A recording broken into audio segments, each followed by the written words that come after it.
to it. Let's just worry about England first. Then somebody who's here today, was canvassing a little bit yesterday for me, came across David Davis synchronistically, asked him about the Bilderberg Group, and according to what she tells me, he said he didn't know anything about it.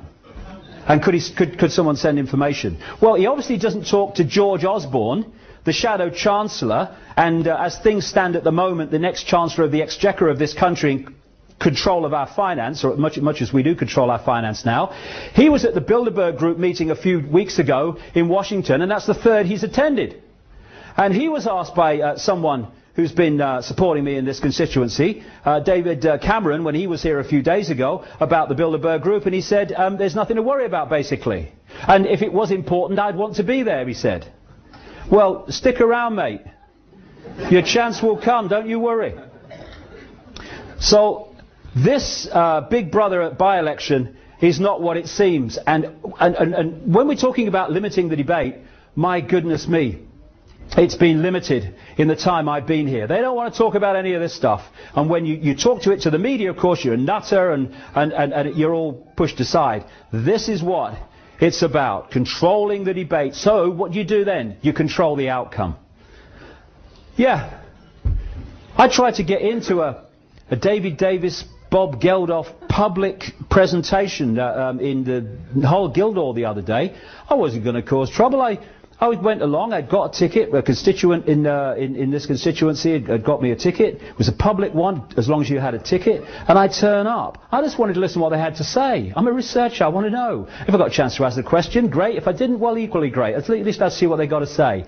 And then suddenly, you know, the pound of lard with a shirt on came over, hyperactive, boom. Suddenly, a miracle happened and it became a private event. It's kind of funny because this is the guy who stopped me. His name's Andrew Percy. He's a prospective candidate for Goole, I think, that constituency. And this is what he said after the Geldof meeting, in which he'd stopped me attending. So Bob came to speak at a gathering from across Yorkshire about the people across Yorkshire about the erosion of liberty and freedom in the UK in recent years. His speech was brilliant, and I particularly like the extract below, which talks about the loss of our freedoms and privacy in recent years. Compartmentalization of the mind. And while this is going on, and this level of the quote debate is going on, global Big Brother is expanding its power by the hour now. As control goes further and further away. And it's going into the fine detail of our lives. We're now having people looking through rubbish to see if there's any evidence of activity, of terrorist activity. You can't even relax when you're putting your rubbish out in the bin. And then there's this thing. Traffic wardens. This is an interesting one.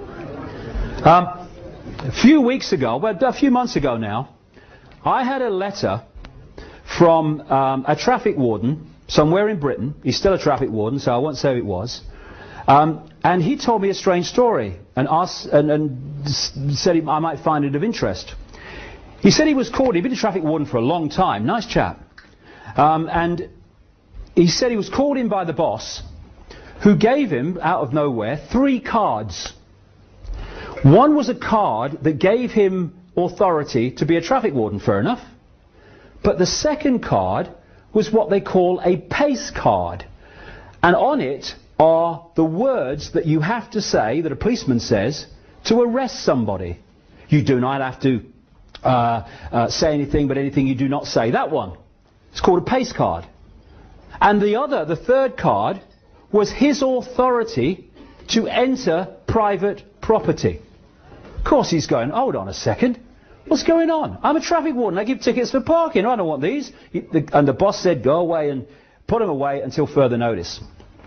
A few days later, he's with a group of traffic wardens near the police station, and an old friend of his, he hadn't seen him for a while, he was a policeman, walks out of the police station with a briefcase, walks over and makes conversation with the traffic wardens, there, and then towards the end, he said to this guy, they're old friends, he called him over.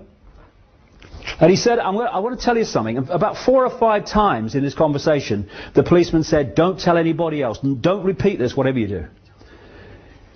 This policeman said that he had been designated to do a job in that county, and there was someone like him in every other county.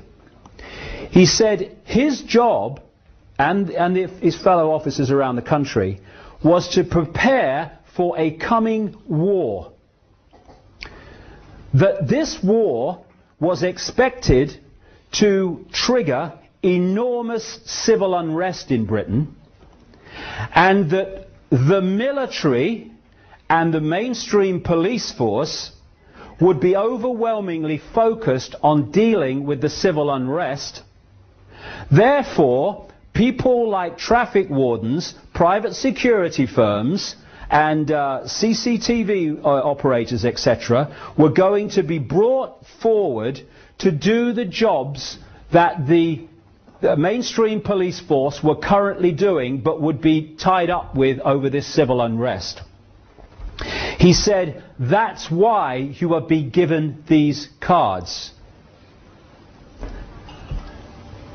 A few days after this letter arrived, and I talked to him and he sent me the cards and I saw them and sent them back so he wouldn't get found out, I picked up the newspaper to see that traffic wardens were being redesignated civil enforcement officers and being given greater powers. This is the world we're looking at, and these things that come out of nowhere, oh, where did that come from, are manipulated and manipulated behind the scenes until they come to the surface in apparently out of nowhere, not out of nowhere at all. So, the elephant in the living room is there when you connect the dots. It ain't there when you don't. So they don't want the dots connecting. And this is what it's about. You know why it's gone into the fine detail of our lives, and you can't put, things in your car saying it's for sale. It's the same principle, because this is a mind game in the end. It's a mind game.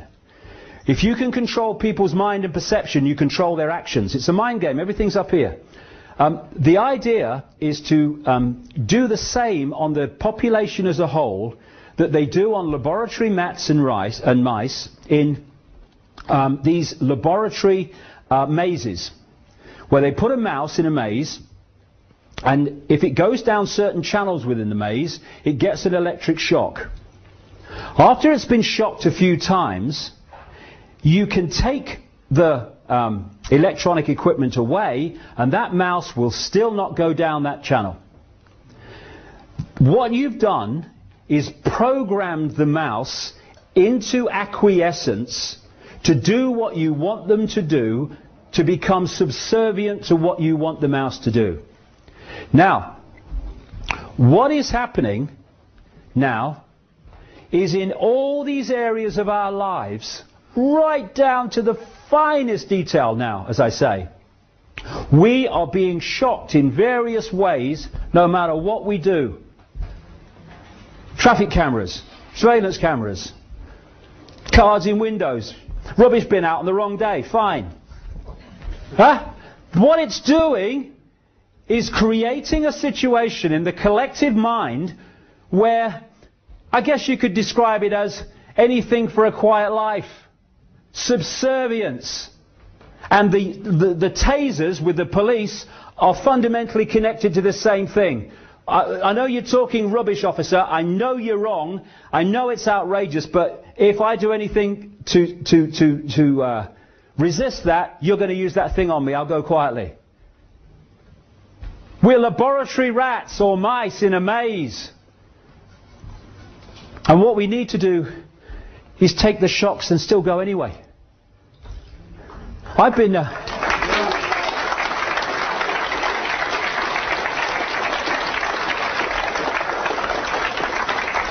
I've spent 20 years being ridiculed, being abused, being misrepresented, being made fun of, being laughed at in the street, having my kids laughed at school. I'm still fricking here.